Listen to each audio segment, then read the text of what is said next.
अस्सलाम वालेकुम। उम्मीद है कि आप खैरियत से होंगे।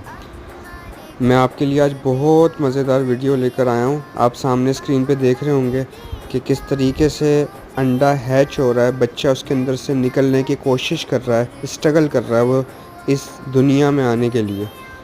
तो बहुत हसीन मंज़र है, देखें माशाल्लाह। अल्लाह पाक का निज़ाम, उस खालिक का पूरा निज़ाम, अंडा पैदा होना, फिर उसके अंदर से बच्चा निकलना और किस तरीके से बच्चा निकलना, माशाल्लाह माशाल्लाह। आप देखें कितना हसीन मंज़र है।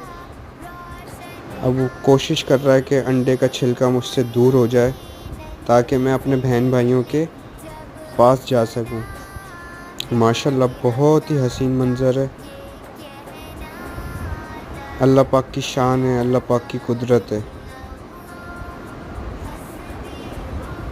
माशाल्लाह माशाल्लाह।